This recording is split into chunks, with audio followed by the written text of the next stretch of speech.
Welcome, folks. Future Work Scotland. Thank you for joining us. I'm your host for this session, Sathpal Singh. Everybody calls me Sath. I'm joined by my co-organiser and co-host, Donald Henderson. Just to remind everyone, we do have a code of conduct. In short, we simply ask that you're respectful to one another.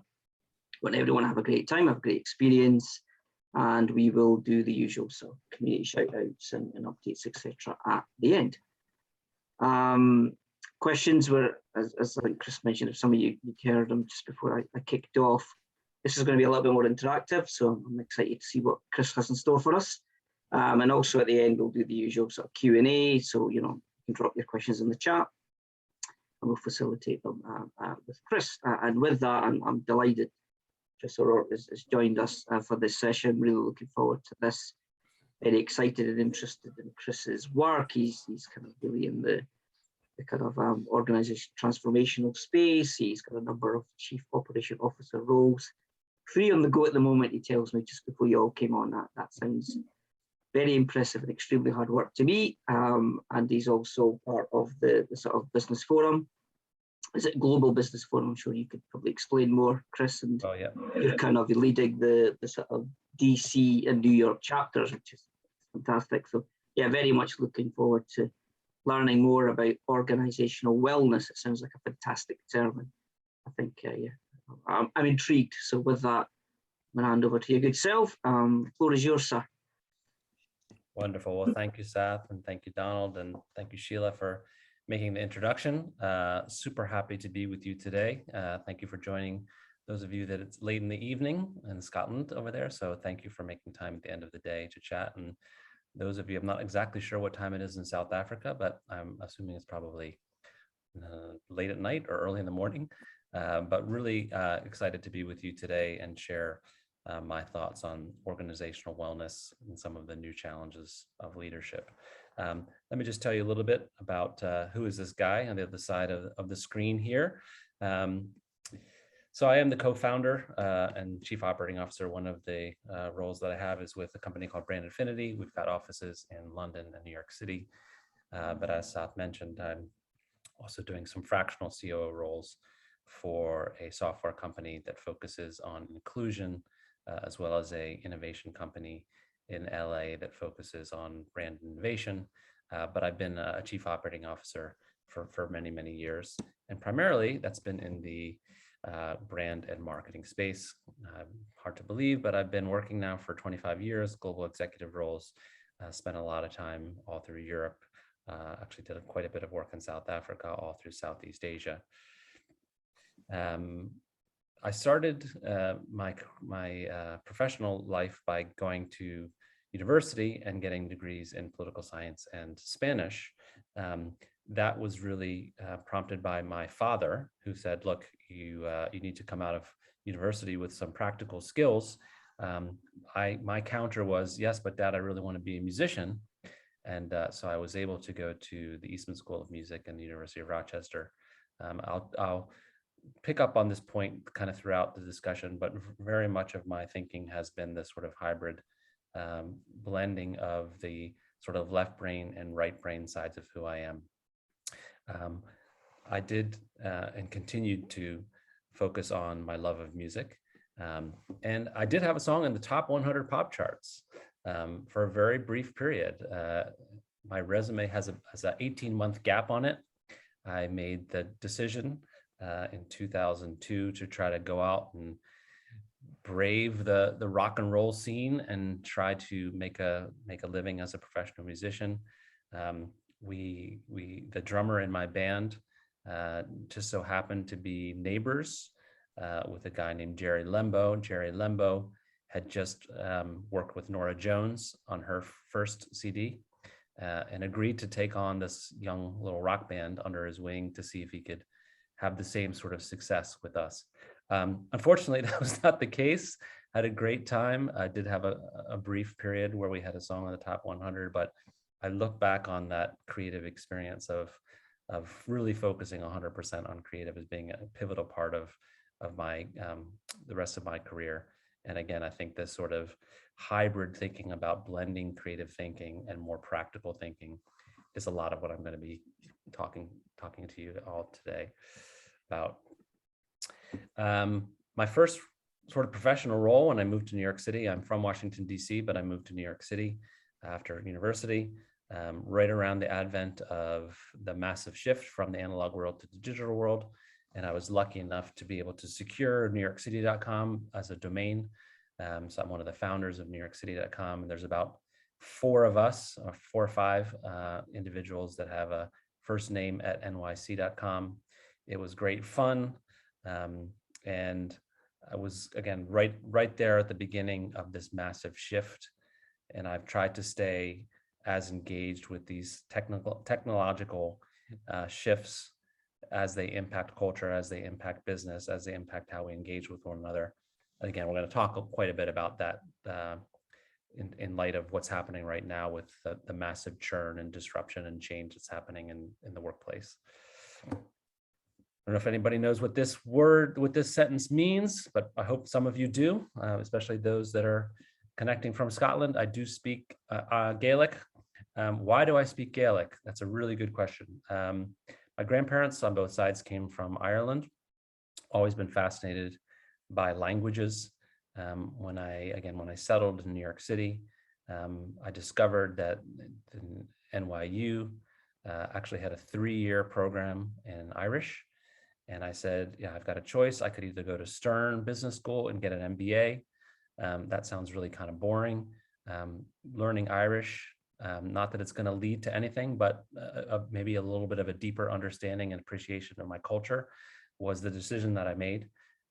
I don't speak Irish very often because there aren't many people that I can speak Irish to, but it's great fun when I go home and visit my relatives back over in Ireland to be able to at least read the street signs, and we turn on the Irish TV, and that's kind of fun.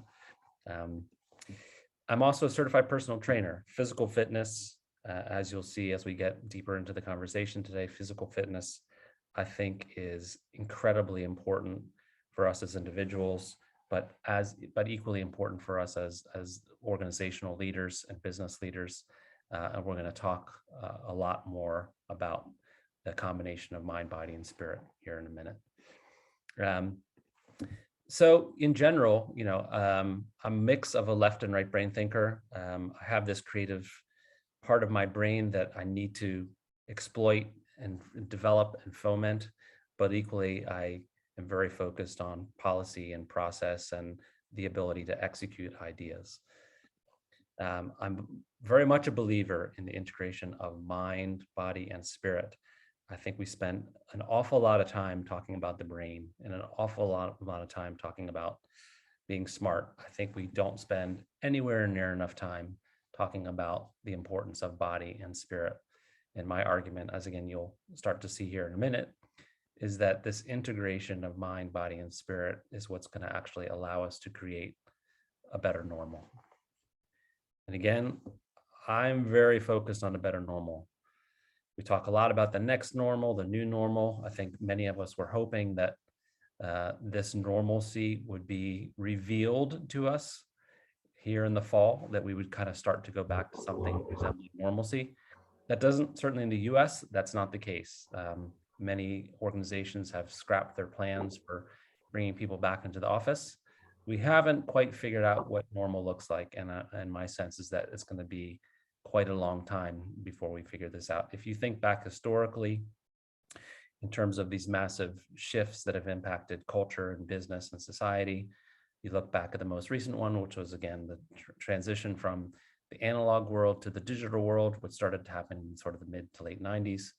That took 20 some years to develop. It wasn't as if one day we all woke up and we had an iPhone 11 and we were like, oh my God, now I've got an iPhone 11. It took a long time for that transition to take place. You look back at the transition from horse and buggy to the automobile, that took 50 years for that transition to take place. To a large degree, this transition that we're going through now happened pretty much overnight. For the most part, most of us were going into an office. Most of us were going into an office Monday through Friday. Most of us were, I would argue that all of us weren't thinking about the implications of a global pandemic. And to a great degree, that changed overnight. We were home, we were then on Zoom, and we were recognizing to a very vast degree how frail we were on a large global scale. But more importantly, I am an adherent of airline instructions. I've not been on an airplane in a really long time. I'm so excited to being able to get on an airplane at some point with my family and go somewhere fun, but I don't think that's going to happen anytime soon. But what do you hear when you're taxiing to that runway, to the takeoff on an airplane, is put your own mask on before helping others. And I think for me, there's just something striking about the fact that that's pretty much the only time you hear those words spoken. Put your own mask on before helping others. And the message isn't put your own mask on so that you survive, or put your own mask on so that you don't lose oxygen. Every airline, we've been hearing this for years, put your own mask on before helping others.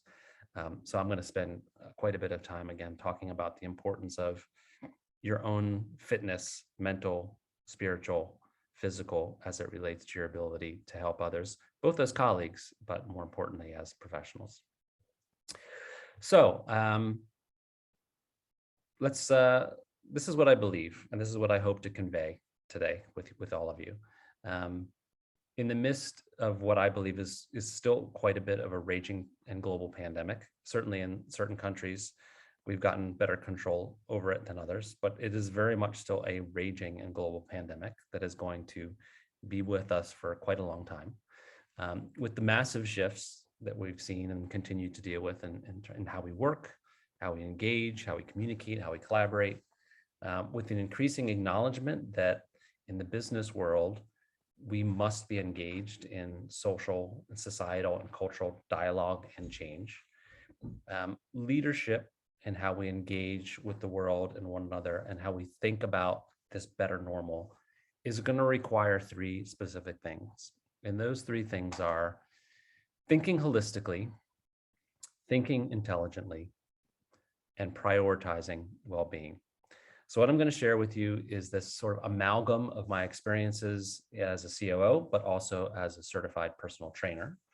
Again, I'm very, very focused on using human language, not business language, as you'll see here in a minute.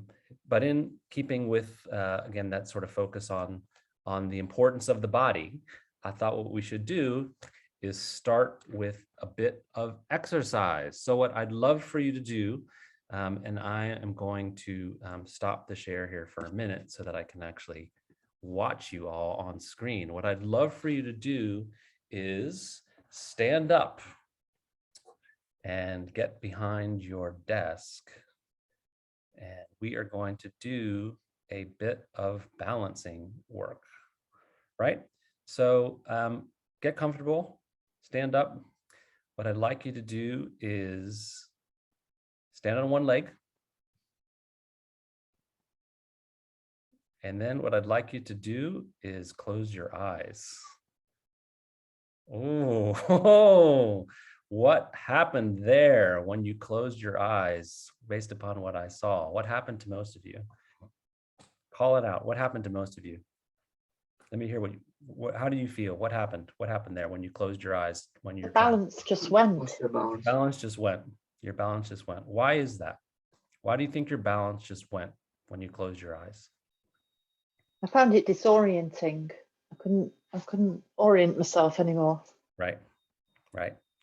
So the way your brain and your body works, right, is that you have something called sensory neurons that pick up touch and smell and sight and feel and heat. Those neurons pass along information to your brain. Your brain then translates that information and sends signals through motor neurons back to your muscles, back to your tissues. That basically says, based upon this sensory feedback, muscles, tissues, this is what you should do. When you close your eyes, you lose that sensory input. So your brain says, oh my God, I don't know, I don't have this information. I don't understand the signals that I should be sending to your legs to keep you balanced, which is why you lose your balance.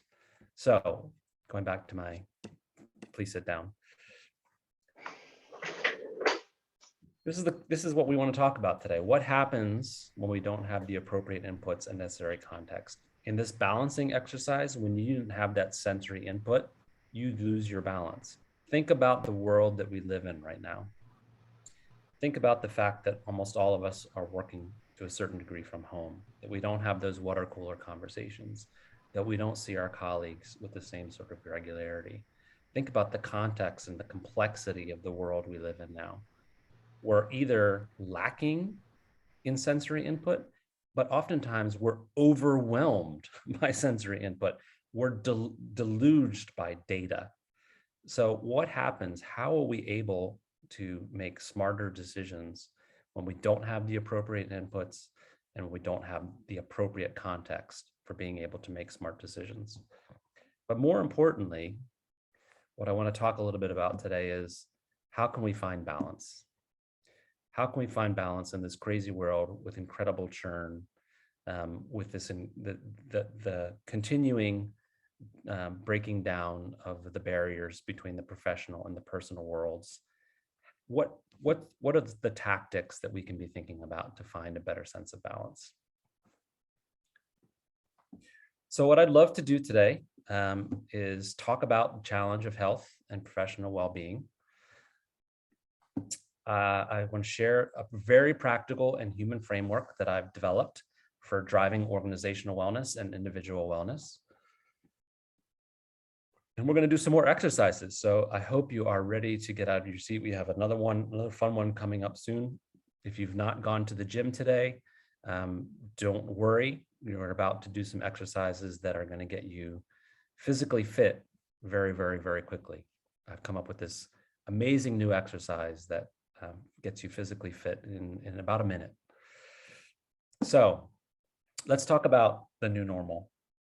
This quote came out March 23rd, so about a week in to the pandemic. It's increasingly clear our era will be defined by a fundamental schism. The period before COVID-19 and the new normal that will emerge in the post-viral era, the next normal.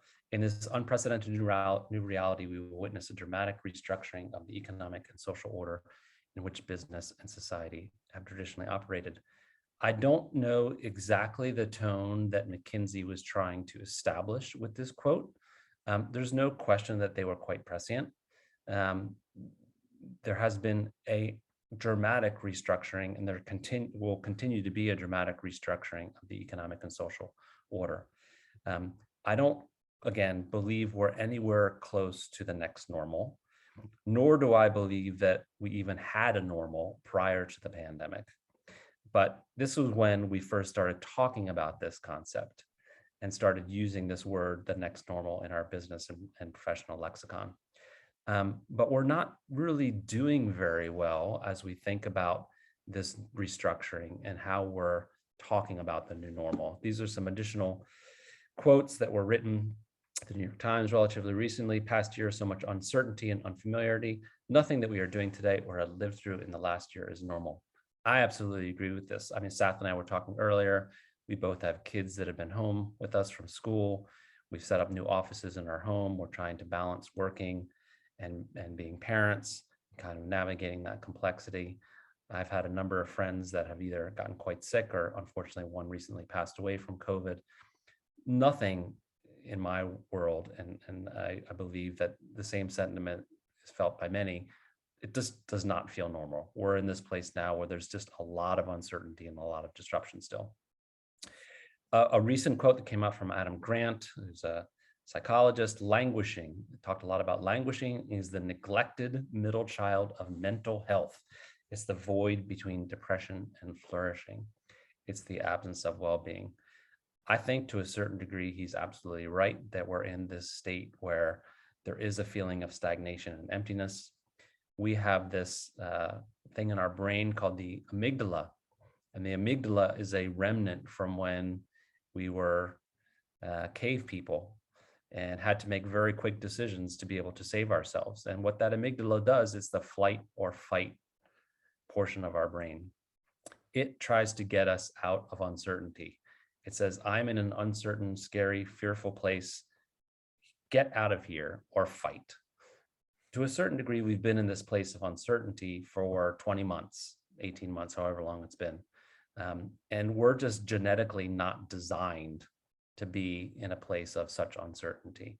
So I do think that to a certain degree, where that uncertainty is now translated into languishing, I really don't want to be in a state where languishing is the dominant emotion of 2021. I don't think any of us do. But how do we start to make some changes and start to be focused on a more sort of optimistic and positive direction? I'm going to get to that in a minute, but I think it's really important to spend a little bit of time going down the rabbit's hole slightly and really highlight this normal that we've got right now and focus a little bit more on this idea of the absence of well-being. So what does this mean? The shift to remote work has really made us much, much more siloed.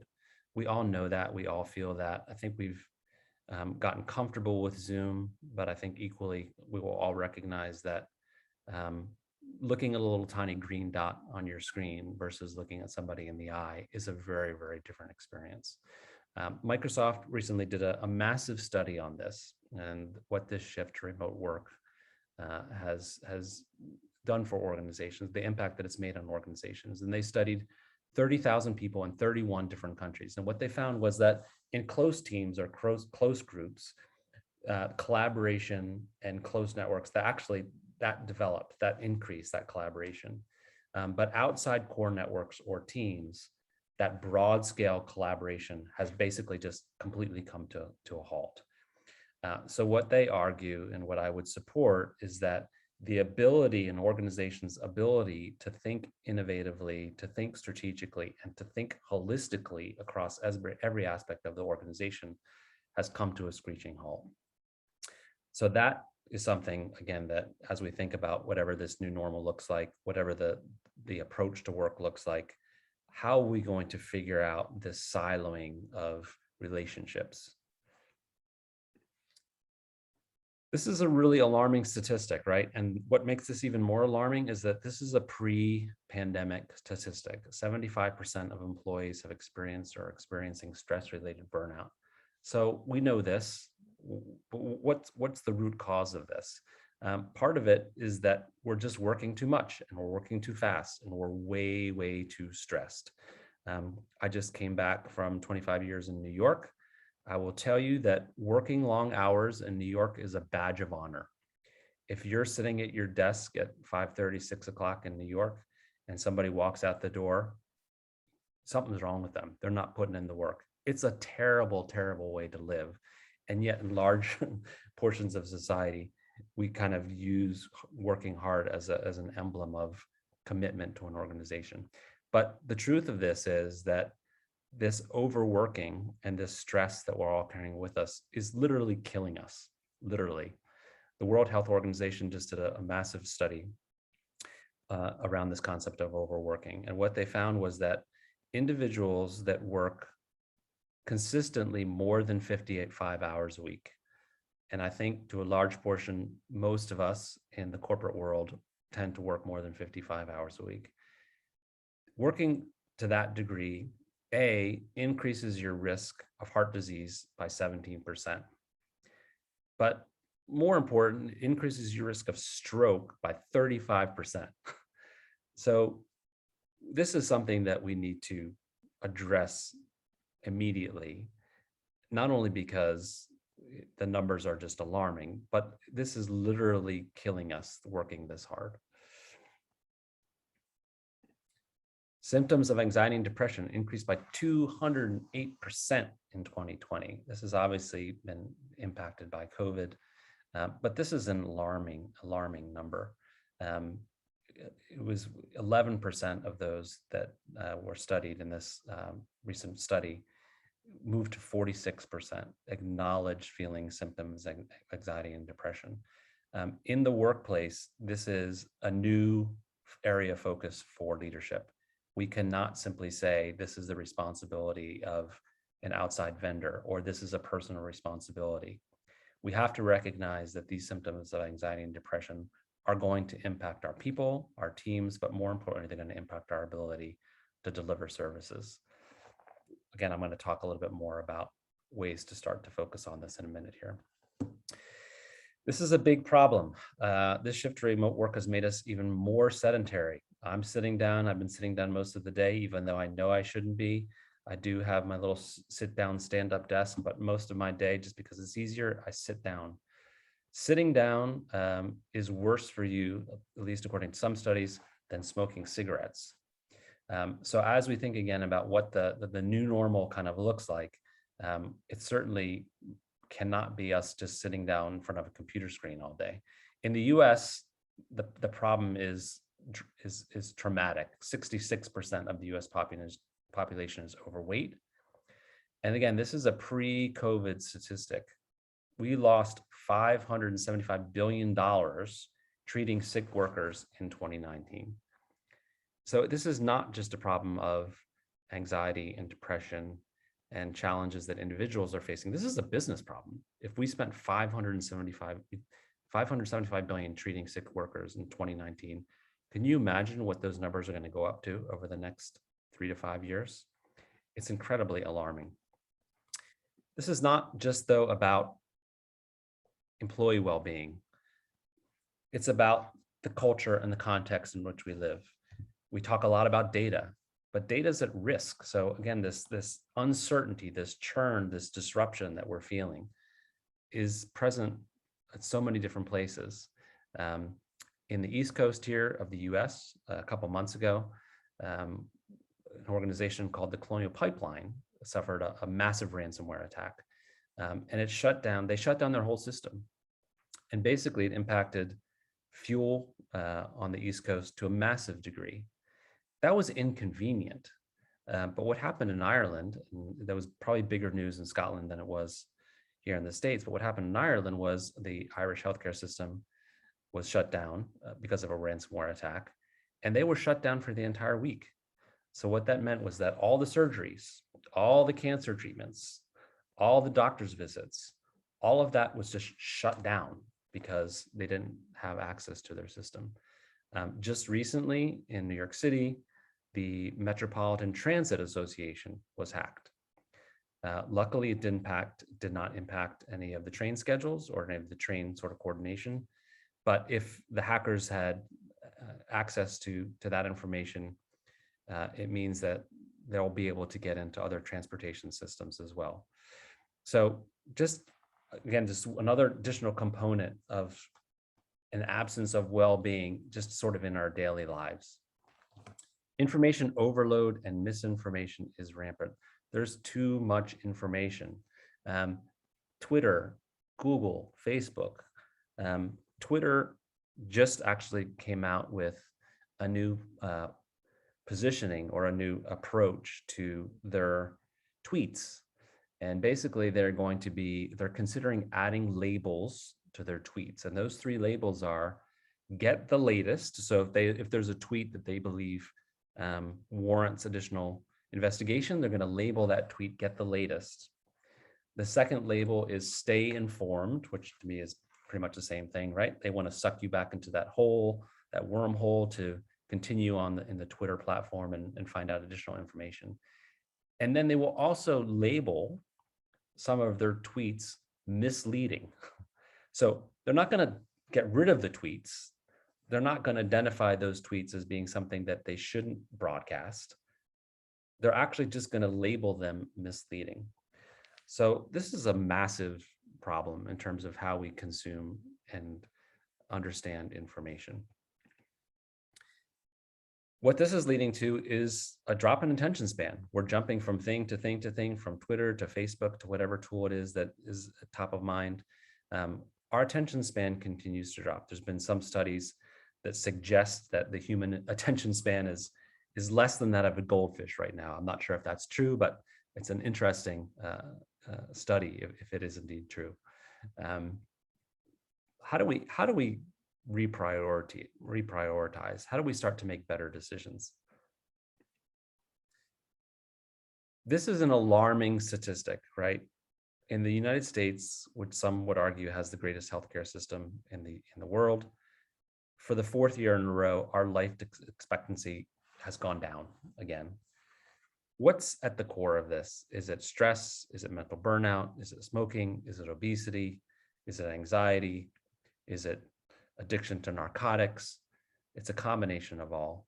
But in general, this statistic should alarm all of us and make us realize that unless we start to pay much more attention to this cultural context in which we live and start to implement things that are going to start to turn this around, it's impacting our life. And let's not forget climate change. I don't want to open that Pandora's box. This presentation is going to quickly turn to some positive, optimistic experiences and approaches for increasing well-being within our organizations. But we can't discount the fact that climate change is around us and it will be impacting us certainly for the rest of our lives. What that is going to mean is that we're going to be in this continued state of uncertainty and disruption. I just returned from Miami, where my mother-in-law lives. Miami is a beautiful place. Miami probably won't be habitable in 40 years or so. It'll be underwater. And you can already see that when a storm comes, that the streets are flooded. So this world that we live in, as we think about this new normal, isn't really so normal. And I think, getting comfortable with trying to make significant changes is the first component of my philosophy here. So let's do a second exercise. And again, what I promised you is that if you hadn't gone to the gym today, this exercise is going to get you physically fit in no time at all. And what I'd love for us to do today is do circuit training. So what we're going to do is we're going to do 3 exercises. We're going to do jumping jacks, some bicep curls, and some 2-arm presses. So everyone remembers what jumping jacks are. I'm going to stop my share again so that I can actually see you do this. If you want to get out of your chair and do these exercises with me, that would be great. So we're going to do jumping jacks. We're going to do bicep curls. So you don't need any weights. You can just pretend you're doing them. Do some bicep curls and do some 2-arm presses, which is basically just put your hands kind of up in the air, right? So we're going to do this very, very quickly. So I'm going to be your coach. I'm going to tell you how to go through this. All right, let's start with jumping jacks. All right, go. 1, 2, 3, 4, 5, 6, 7. Okay, bicep curls. 1, 2, 3, 4, 5, 6, 7. Okay, 2-arm press. 1, 2, 3, 4, 5, 6, 7. Okay, that's it. You're done.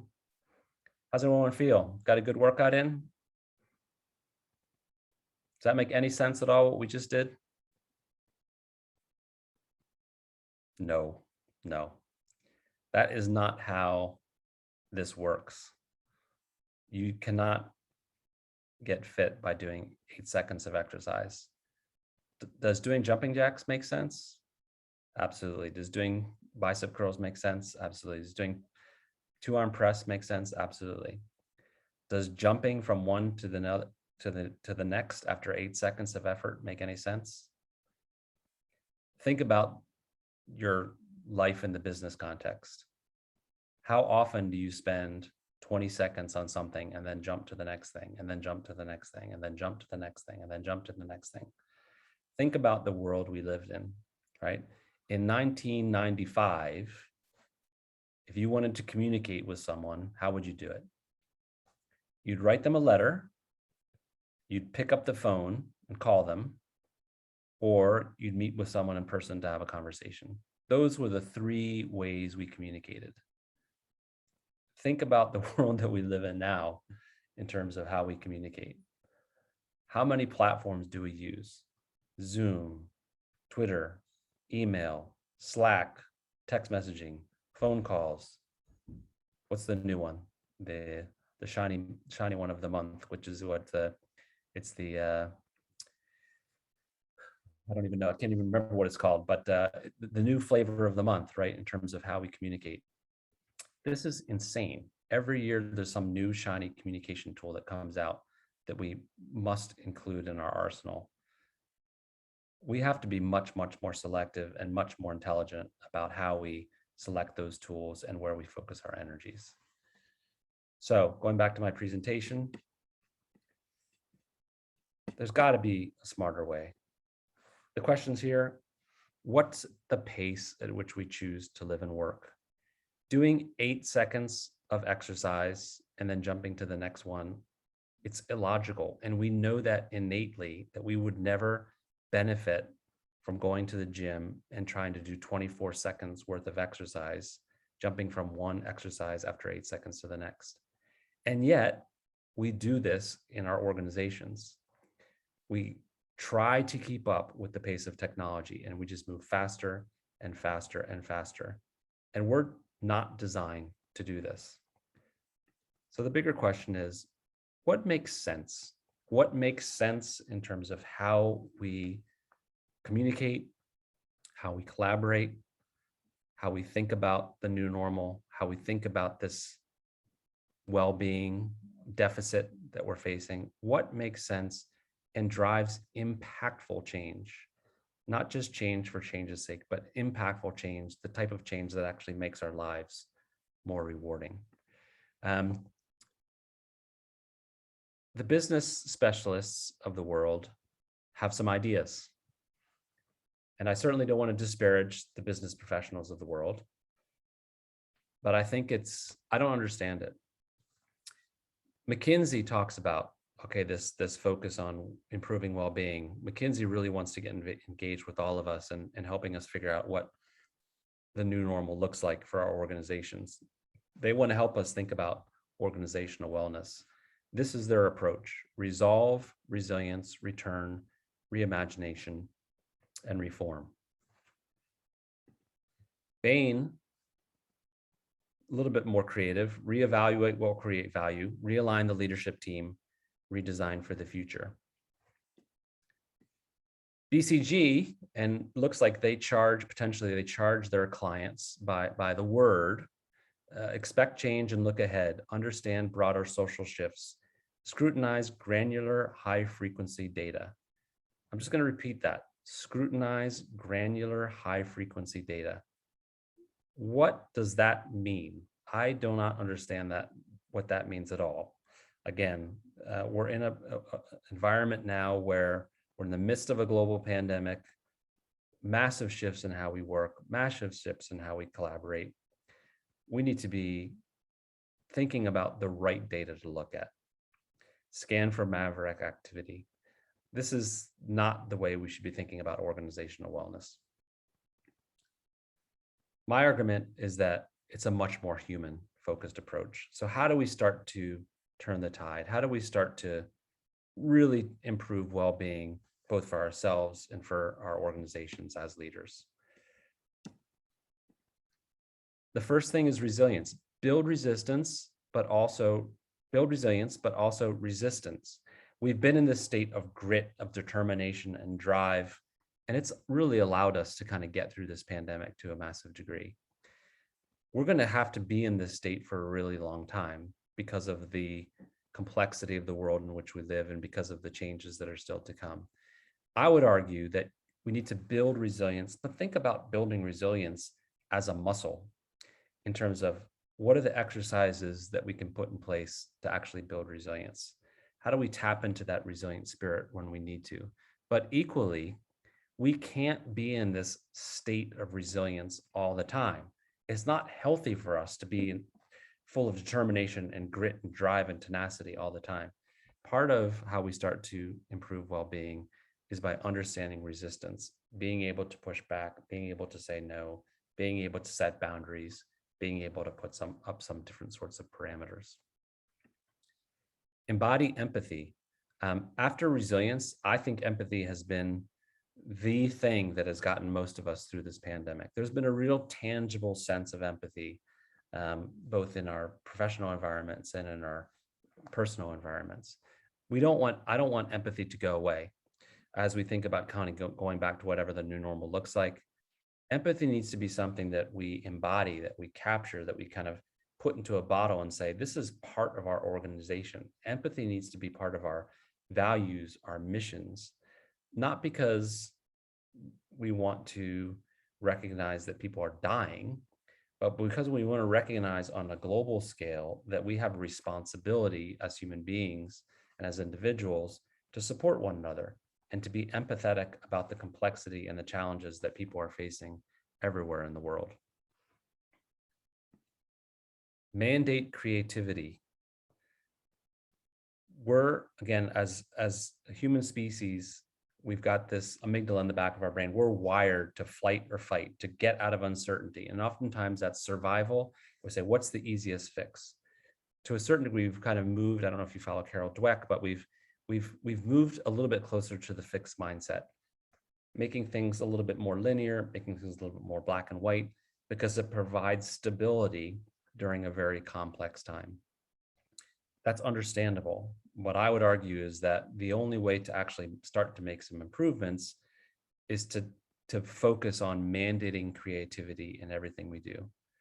Again, think about that analog that I mentioned earlier, right? That this transition from the analog world to the digital world, which we're still very much in, has taken 20 some years, 30 years.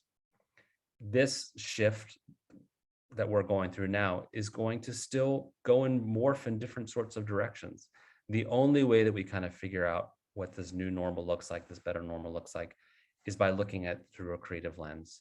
Scenario planning, trying different things, thinking outside of the box, however you want to phrase this, but really making sure that this idea of creative thinking is back as a strategy for an organization, must be part of the plan. Make choices.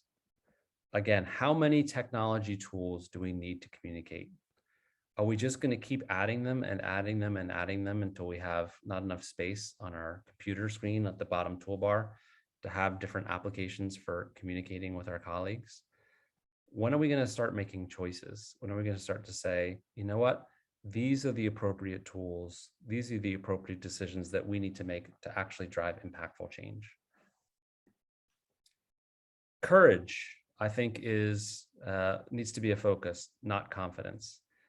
We are very much going to be in a state of crisis, I believe, for a long time, and not just because of the pandemic, but because of climate change, because of government changes, because of what's happening in global politics. Being courageous enough to say, I'm going to try to make a change within myself. I'm going to try to make a change within my organization. I'm not super sure what the results are going to be because there is no North Star right now. But I'm going to still be courageous enough to try to make some changes, to put on that growth mindset, to be willing to fail, and to encourage courage within my organization, to encourage people to show up and to be courageous and to be willing to make changes. And finally, thinking holistically. We can't just continue to think about our brains and getting smarter without understanding that without improving our bodies and keeping our bodies sound and thinking about our spirits, and whether that's spiritual empathy or spiritual love, whatever that is, that ability to combine the three is actually what we need to thrive in today's world. So the framework that I would suggest we consider as part of this focus on well-being is based around something called the 7 pillars of wellness. And let me tell you just very quickly a little bit of a background for this. So I do run the New York City Chief Operating Officer Business Forum. And in May of 2020, New York was a really tough place to be. We were a couple months into lockdown. It was pretty evident that we were going to be in lockdown for a much longer period. That's when the deaths really started to pick up in New York. New York was the epicenter in the US of where the pandemic hit. You were just constantly inundated by sirens here and there, everywhere. Restaurants closed down. There were some protests in the States, and there was quite a bit of looting in New York City. Both from a personal and professional perspective, most New Yorkers were just in a state of shock. We didn't know what was going to happen with ourselves or our kids or our friends or our colleagues or our business professionals. And I was really searching for something that would give me as an individual, but also my peers within the COO forum, a construct in which to organize our thoughts, organize our challenges, and develop positive and proactive opportunities. And I did some research, and This is not something that that is a novel construct, but the 7 pillars of wellness, I believe, is a really simple, really human framework that we can embed within business, and we can embed within our values and our philosophies as an organization and as individuals to start to take practical steps towards a better sense of wellness. And what those 7 pillars are: it's social wellness, emotional wellness, spiritual wellness, environmental wellness, occupational wellness, intellectual wellness, and physical wellness. So with my CEO colleagues, I said, let's just use this framework for 2 months. Let's embed it into our organization. So when we think about social wellness for ourselves, we're really thinking about relationships or communication or collaboration. And as we think about our communication, how do we, is it the tools? Is it the frequency? What is the type of communication? What are the types of relationships that we need to feel socially well in a world where we're not seeing one another at all? What's the importance of relationships? What's the lack of relationships from a business perspective going to mean for our bottom line? So using this social wellness pillar as a way to start to get at things like inclusion, relationships, and communication. Most of us were trying to figure out, okay, how, do we do the 5 o'clock on a Friday happy hour with our colleagues? That worked for many of us for a couple of months. Very quickly, I think most of us kind of got tired of those virtual happy hours, but we needed to have something, right? So having this lens, having this framework, having this way to organize opportunities within this realm of social wellness was the first step. Emotional wellness. We spend an awful lot of time, and I'm sure you've probably attended seminars on emotional intelligence. We should be talking about emotional intelligence. We should also be talking about emotional literacy. What does it mean to grieve? What does it mean to not be able to grieve during a global pandemic?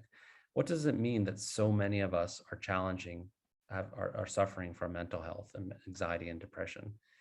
How do we start to not only recognize that, acknowledge that, talk about it, but then how do we start to put together tactics, principles, strategies, have different types of conversations around mental health?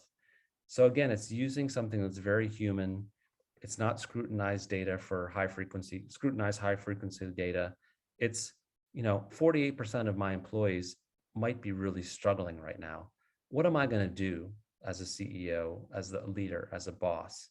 Am I going to just say that this is something that you need to deal with on your own?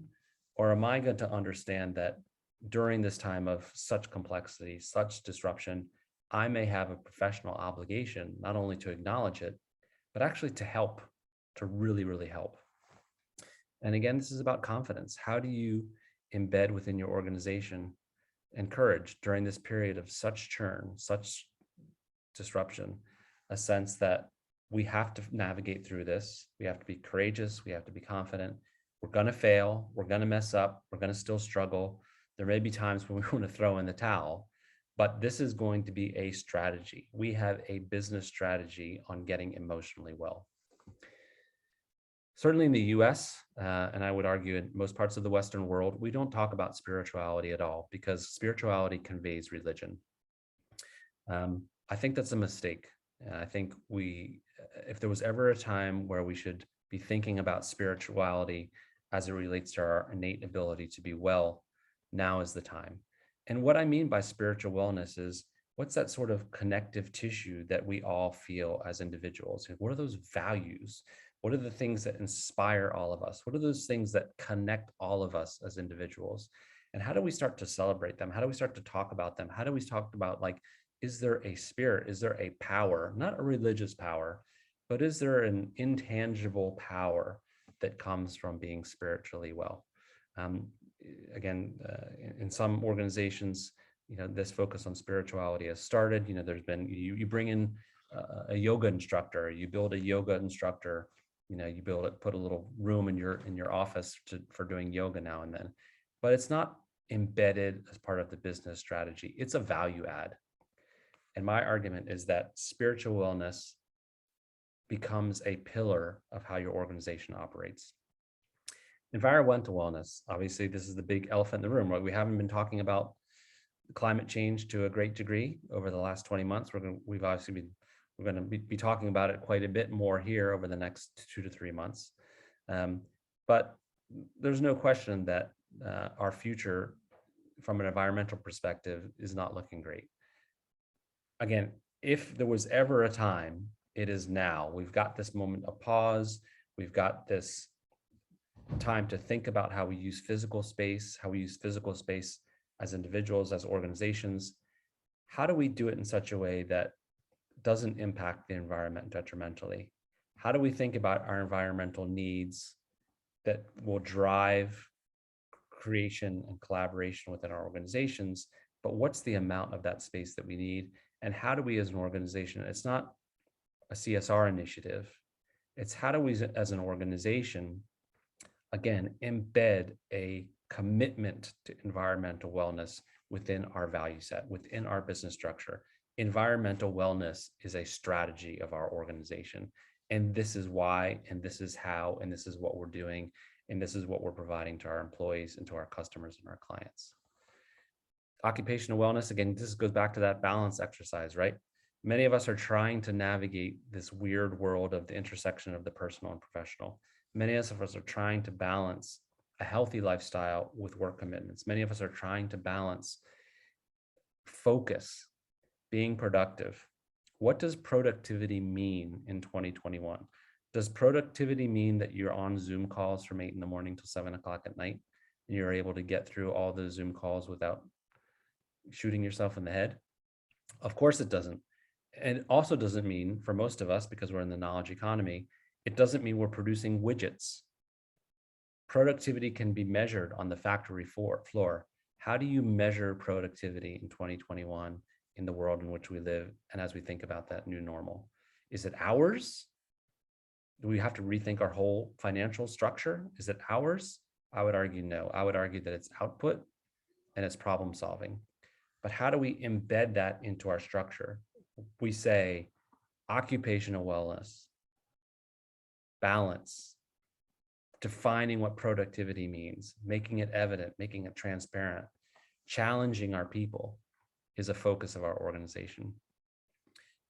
Intellectual wellness. How do we remain curious? How do we develop our potential? How do we stay innovative when we're still in this place of uncertainty, when we don't know when we're going back, when we don't know if after the Delta variant, is Lambda the next one that we're going to be talking about in 2 months? How do we stay innovative? How do we stay curious? How do we make sure that this growth mindset, this focus on being intellectually curious is part of our organization? This is not scrutinized high frequency data. This is, we want to continue to be smart. We want to learn. We want to come up with different ideas. Intellectual wellness is a priority for our organization. And finally, physical wellness. Physical fitness has not been part of the professional world up to now. Some companies have gyms. Some companies give you a discount on your health insurance if you go to join the YMCA. My argument is that we cannot be smart. We cannot use our brains to the degree that we need to be using them unless we take care of our bodies. If you don't take care of your body, if you eat too many calories, you will have a higher production of cortisol and you will be anxious or depressed. That is genetically how your body is wired. So we cannot separate mind and body. If we want to be smarter, we want to be mentally, physically fit, mentally more fit, we have to be focusing on the body. A focus on physical wellness also leads to a sense of empowerment, a sense of enthusiasm, a sense of pride, a sense of optimism. So organizations are going to have to figure out what this means. Is there a line now between the personal and the professional worlds? Or does we as leaders of organizations want to be saying to our people, you know what? Our compensation that we're offering you as part of joining our organization is a commitment to your physical well-being. And what that means is X, Y, and Z. That is my belief. I'm going to pause there just for 1 second And I know we've got some things in the chat, which I haven't looked at. I'm just going to stop my share and see if there's any sort of initial questions about the 7 pillars. Would you like me to go into any of these a little bit more deeply? No questions as such, but yeah, happy for folk to unmute if they've got one. Small group, so yeah. If anybody's got a question for Chris, feel free to unmute and ask before we move on. Don't be shy. Yeah. Well, I'll keep going. I think everybody's clear. Yeah. So how do you do this, right? So what would you do if you were going to the gym and you said to yourself, you know what, I haven't been feeling very good. I haven't been feeling physically well. I'm not taking care of myself. These are the steps that you would take to improve your physical fitness. My argument is that the process for organizations is the same. You define what you mean by wellness. I want to lose weight. I want to be leaner. I want to sleep better. I want to be healthier. I don't want to drink as much. I want to stop smoking cigarettes. I don't want to die when I'm 50. I want to live till I'm 100. You define what you mean by that. Organizations need to do the same. Then you assess, like, how am I doing? Like, where am I? What is my fitness level? You prepare. What am I going to do? Am I going to join the YMCA? Am I going to join the soccer team? Am I going to stop smoking? Am I going to stop drinking? Am I going to eat better? Then you act. You say, you know what? I'm going to change my diet. I'm going to start going to the gym every day. I'm going to be working out with a personal trainer. I'm going to be reading more. I'm going to get into meditation. I'm going to be sleeping. And then you maintain that. And when you relapse, you might start the process all over again. But that's a very simple linear process that, if you put into practice, will drive improvements in your physical well-being. My argument is that the process for businesses, for organizations, is exactly the same. Organizations, they define, what do we mean by wellness? What does our organization mean by spiritual wellness? Is this something that our organization feels we can embrace and embody and communicate? What will that do for our organization? What are our professional obligations? Again, where's that line? Is there a line? What are our cultural and social obligations as it relates to wellness? Is this something that, again, we need to be talking about not only in the confines of our staff, but do we have societal obligations in our local communities as it relates to wellness? What are the new responsibilities of leadership? If that percentage is right and 48% of our employees are feeling symptoms of anxiety and depression, what's our responsibility as leaders for approaching that? I'm not a trained psychiatrist. I'm not a trained psychologist. I can ask my employees how they're feeling. What are some of the new responsibilities, though, that I will need to take on as it relates to navigating and acknowledging and helping my people? And what do we need to change in ourselves, right? Put on your own mask first before helping others. What do we need to change in ourselves? Where are the gaps? Where are the hindrances in our own lives that we need to be focusing on before we stop focus on our others? In other words, how do we become better leaders during this time? Then we assess, like, how are we doing, really? Like, how are we really doing? It's asking really tough questions, making sure that we really understand how all of us are doing.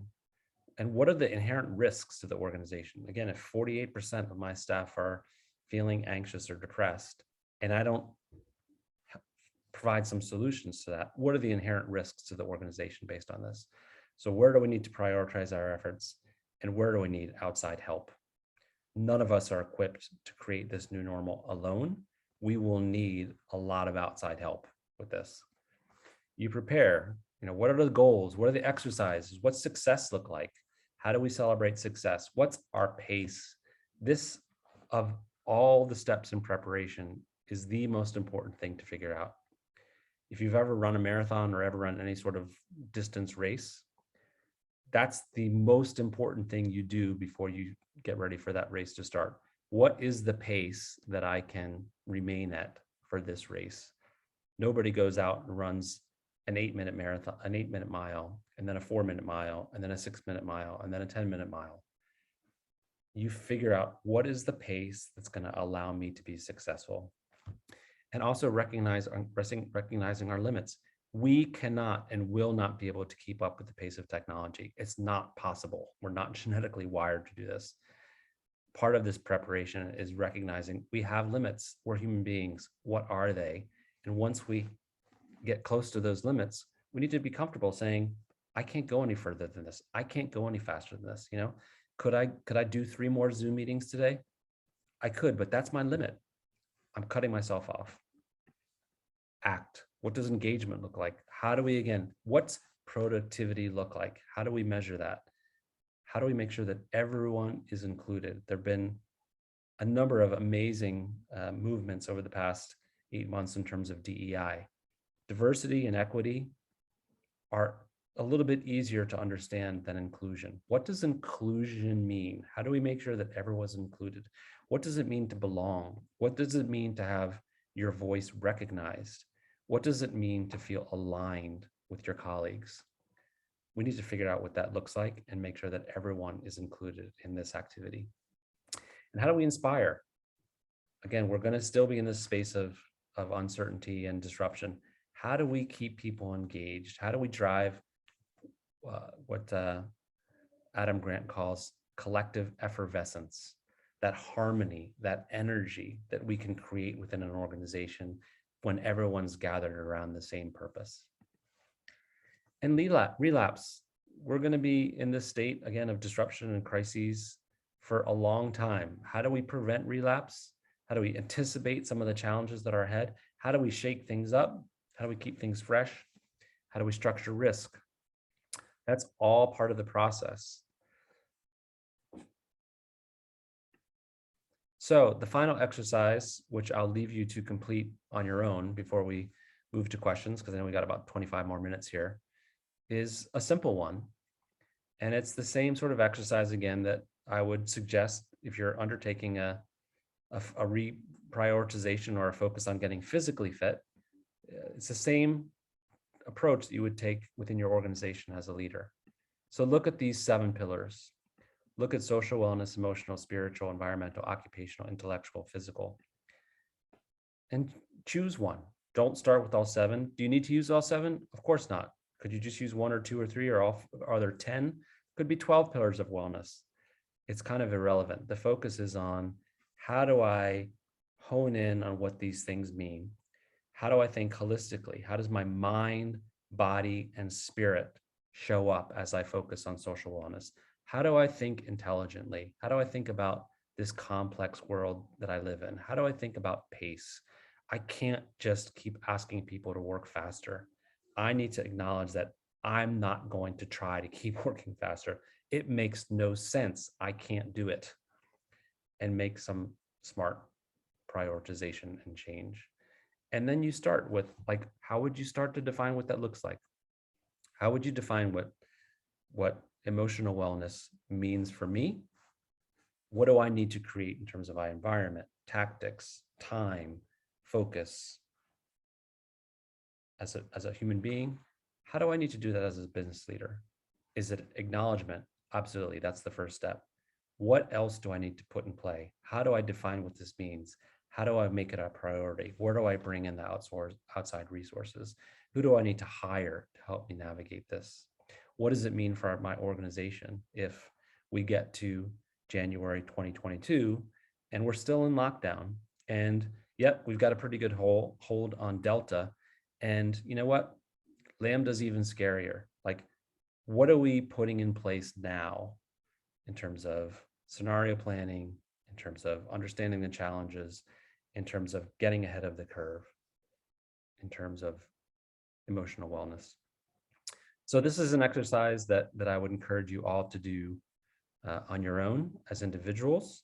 But more importantly, I would argue, again, that this is, as organizational leaders, as we think about moving the needle, as we think about creating whatever this new next normal, whatever you want to call it, it needs to start with a human focus, not scrutinize high frequency data. You can do that if you want, but really think about your people, think about how they're feeling, think about the world in which we live, and use this lens as a way to drive impactful change. And with that, thank you for your time. I'm definitely, I think we got about 25 minutes or 21 minutes. Happy to answer any questions about this thinking. how it's been working with some of the clients that I've been introducing it to. The floor is yours. Hi, Chris. That was good, very thought-provoking, for sure. Yeah. We did get one that I saw popping in the chat from Sheila, my old friend Sheila. He's asking about who in the organisation should define wellness. I think it's a great question.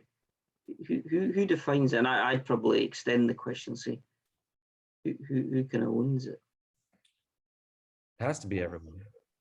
It has to be everyone. We're all in this state of churn and uncertainty and disruption. And there is no North Star that leaders can sort of turn to say, you know what? There's been 25 books written about this. Let me read these 25 books, extract the sort of salient key elements and put together my own North Star. Grief is something that we don't talk about at all in business. I would say in life, we don't, but certainly in the business world, we don't talk about grief unless we talk to our employees about grief and how they're feeling if their brother, mother, sister, friend, colleague died or is sick of COVID. We won't be able to understand the challenges that they're facing. How you do that is very, very difficult. You have to set aside time to do this. You have to make this a priority. You have to have deep conversations. You have to bring in outside experts to say, you know what? I recognize that this person's like, they're borderline depressed, right? They've acknowledged it. We're having conversations about it. I don't have the training. I don't have the answers. I don't have the ability to provide them the support that I know they need to get well. But I know someone who can, right? I think what a lot of organizations are going to be doing is embedding coaches and professional therapists into their organization as employed individuals that are working with teams, that are working with different groups on their mental well-being. It's not going to be in the US, we have something called an EAP, Employee Assistance Plan. Lots of organizations have these. Basically, it says, you know, if you've got a mental issue, if you've got a personal issue, we've got this EAP policy. You know, we love you. We're going to pay for your first 3, you know, conversations with your medical practitioner. And then after that, it's all on you. That's not going to work. That's not going to work anymore. The problem is too vast, it's too deep. So I think the conversation needs to happen at multiple levels. I think we need to bring in experts that can lead the conversations in different ways. And it's not something that's going to go away. It's not like we can spend a month of focused energy on emotional wellness and, you know, October 1st be like, got that emotional wellness set, that we're ready to go. It's all in a good place. This is going to linger. And this is going to be something that is, again, you look at that statistic, right? 75% of employees were feeling burnt out. That's a pre-COVID statistic. What's at the core of this burnout? Working too hard, too many distractions. Is it, you know, fear of the world that we're leaving our kids? I think it's probably all of the above. So it's an ongoing conversation, but it isn't a tactic. It has to become a strategy that your organization believes in and wants to invest in. There's a cost commitment, there's a time commitment. I think what you will see, certainly what you're seeing in the US, we've had this thing called the Great Resignation. Pundits are predicting that somewhere between sort of 38-50% of the US employees will be changing jobs in the next 18 months or not returning to jobs in the next 18 months. Why is that? People are burnt out, or they don't want to do a 2-hour commute to and from every day, or they don't want to, you know, their boss says, you know what, 5 o'clock on a Friday, you're done. And then that same boss on Saturday morning sends them an email saying, no need to get to this now, but can we talk about this on Monday? What's an employee going to do when their boss gets an email on a Saturday morning saying, no need to talk about this now? They're going to think about, they're going to make that focus on work a priority on the weekend. So it's not something that I think has an easy answer, but you have to get everyone involved. And if you don't, those employees are going to leave. They are leaving. They are leaving, and they're not going to come back. Is that what you were Does that help, Sheila?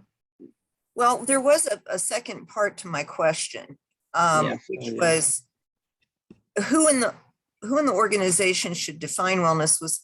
I'm thinking about organizational inertia and wondering if wellness needs a champion. Do you organize a task force? Is it dictated from the top as a hierarchical organization? Can you have a groundswell, and can that have any impact? Is this something that should be an HR initiative? Yeah. How do you even approach it? And when you were talking about grief, I don't think it's just COVID, because there are people that I know that are extroverts that just not being able to physically connect because of the pandemic Right. is causing them a high level of stress. And really, I think it counts as grief because of just being so disconnected.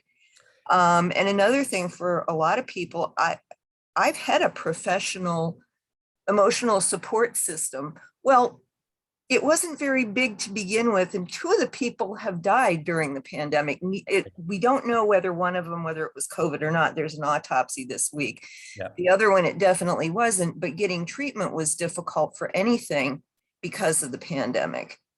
And I don't think I'm alone in that. Yeah.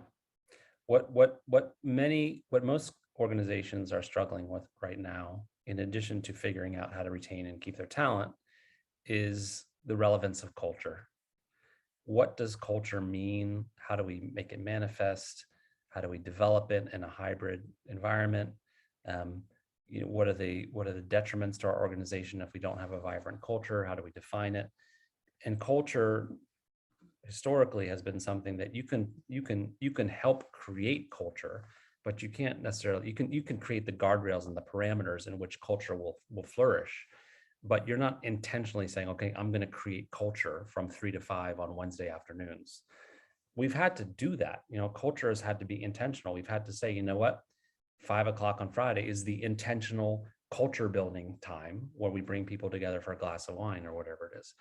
What a lot of organizations are doing now is they're hiring something called a chief culture officer, who sits sort of between the CEO and HR and is focused on making sure that the value system, as is communicated by the CEO and those in HR, is made manifest. But they don't have reporting. They're not specifically focusing on individuals within the organization. They're trying to create these strategies, these ideas, these tactics that will allow culture to kind of cultivate kind of on its own. And they're looking at lots of different scenarios. I would not be surprised if the same thinking was picked up by some organizations as it relates to wellness. You will have a chief wellness officer, director of wellness, whatever it is, that will work with HR, that will work with the C-suite, but will also work with the employees, and will also work with the mental health counselors, and will also work with, I believe that you'll see embedded professional therapists in organizations. I also think the smart companies will embed personal trainers into their organizations. They'll say, like, not only do we have a gym, right, but part of our compensation for you is you get 4 hours a week with a one-on-one trainer who's going to work with you to develop your fitness plan, who's going to talk to you about smoking, who's going to talk to you about nutrition. I would pose this question: how many of you on this call know the percentage of your diet that should come from carbs, fats, and proteins? How many know the answer to that? I see one hand raised. We know what gas, we know whether we put unleaded or leaded or diesel gas into our car. We don't even know what we're supposed to be putting into our own bodies. It's just a guess, right? We're like, well, I know I'm not supposed to eat too many carbs. I shouldn't eat too much meat. Let me just figure it out on my own. You'd think that we would know, matter of fact, if we know what kind of gasoline we put in our car, you'd think we would know what kind of food, what kind of fuel to put in our bodies. And very few of us do. So I think, again, my hope, my belief is that it's not just the mental aspects that we need to address, but it's the physical aspect. And some companies and some individuals will be very hesitant to embrace that. They will say, like, as an organizational level, that's not my responsibility. That's my employees. If they want to get fit, they want to go to the gym, they can do that on their own. Some employees will say, I don't want my employer talking to me about my weight. Well, there's another aspect of that, Chris, because I know that for myself, I'm an emotional eater. I've had this discussion with my doctor more than once, that if I'm stressed out, if I'm depressed, I really have to watch myself, because I'm going to eat without even realizing I'm doing it more than I would normally. And so you can't, but my point in relation to your topic is you can't really decouple physical and mental wellness. And Absolutely. because this is an agile group, I'm wondering if you're trying to improve organizational wellness in the different aspects that you brought up. Do you try and experiment with, or different experiments with different parts of the organization? Do you take, because that's one of the big arguments with Agile is, do you try to implement something in one team, or do you try to do a big bang approach with the whole organization? And I don't know the answer for either one. It's just, those are different approaches. Yeah, I mean, I don't know the answer to that either. But what I will think is the companies that understand this, right, that understand the mind-body relationship. What do you do? In most companies, right? If you're, the boss says, it's been a hard week. The company's buying lunch on Friday. 99% of the time, what does that mean? You get pizza, right? Pizza's great. I love pizza, right? But is pizza like what you want to be eating, every Friday? No. What the smart company will say is, what we're going to do is we're going to bring in food for you, healthy, nutritious food. We're going to educate you on why this is healthy, nutritious food. We're going to show you, we're going to bring in the chef, and we're going to have the chef tell you the ingredients that he or she used, the mix of spices, why, what the nutritional value is, how you calculate this. So it's thinking about the problem from a lot of different lenses, right? It's about education. It's about acknowledging deficiencies in knowledge. It's providing tactical, tangible, saying, like, we brought in this amazing meal. This is how you could cook it at home, right? Here's the recipe. Here's all the ingredients. This is how you do that. We're going to do a cooking demo. And it becomes a very, very different experience. And I think from a talent retention perspective, that's a really smart move also for you to say, you come to our organization, we're not just paying you money to deliver a service or to deliver a product or to fulfill the job responsibilities in your job description, right?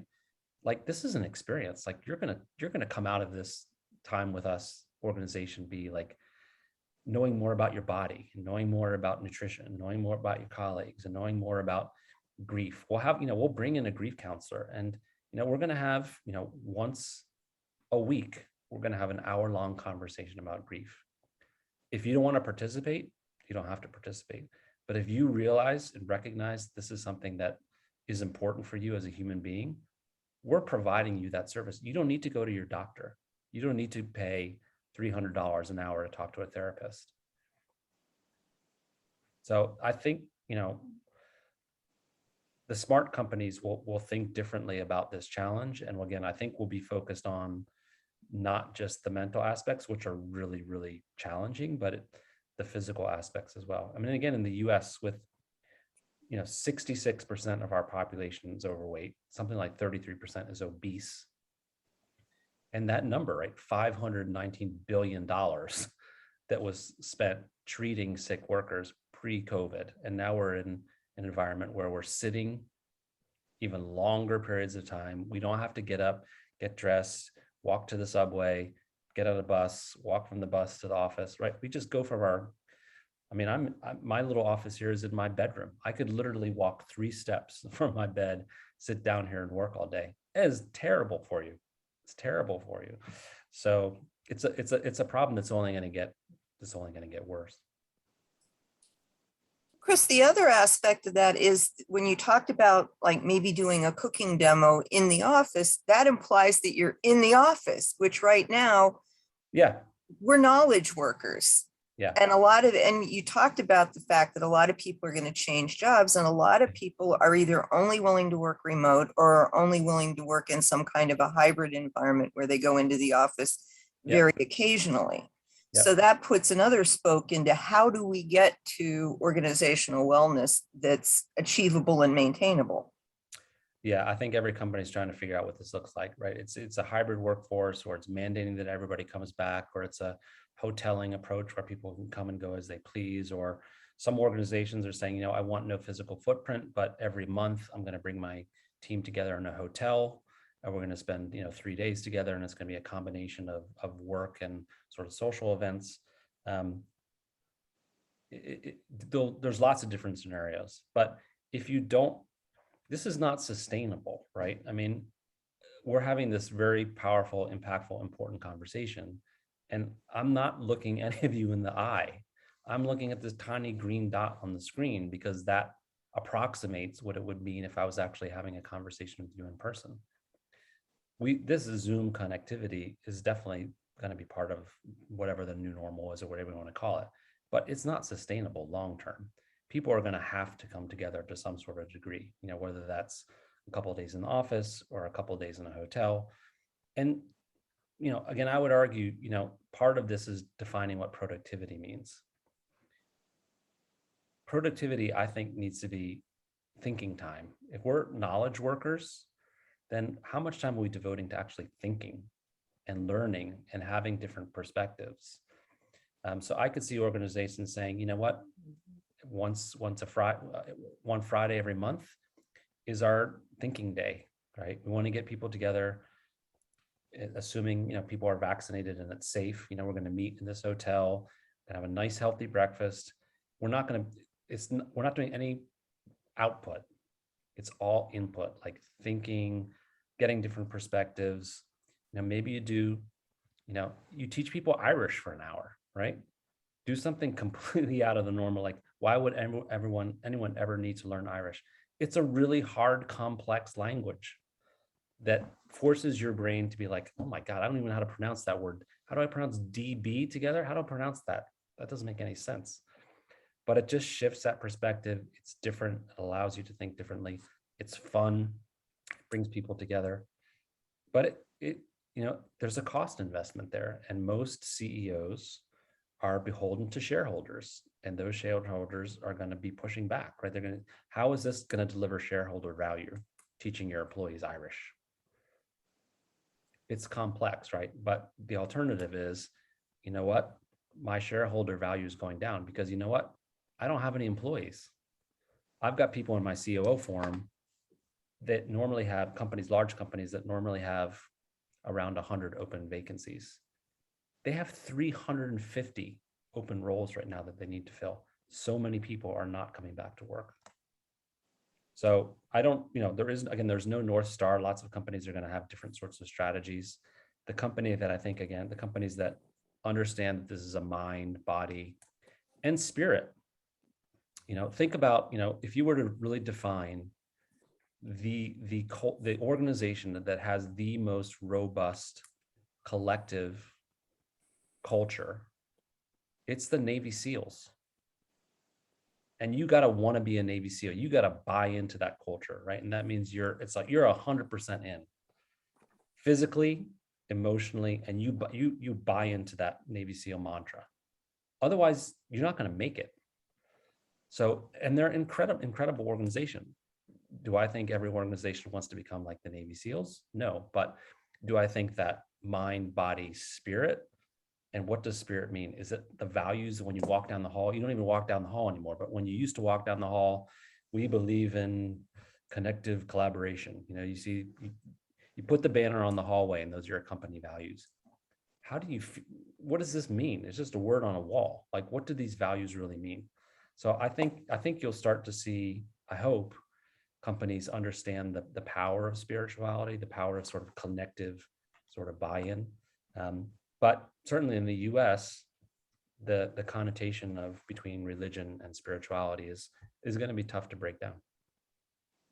Thanks, Chris. Gonna have to stop you there. I think we're getting to the end of time. No, that was fascinating listening to you.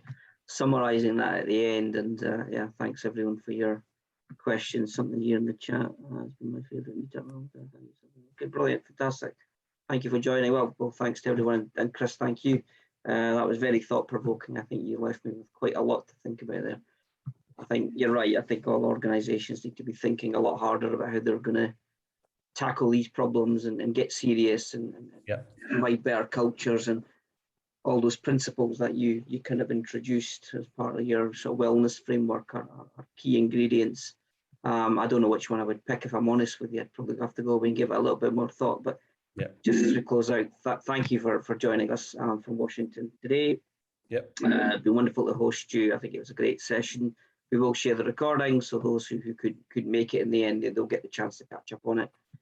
But thank you. No, that was Thanks for having me. Thank you. It was a wonderful to spend time with you today. And thanks folks for joining. I hope you found that as thought-provoking as I did. We're kind of right up to time, so I'm going to keep it short this week. We're moving to monthly sessions from September. We've got a great one in for you with Jerry Osborne from the Crystal Group. So if you're a fan of Team of Teams, that's a great session for you.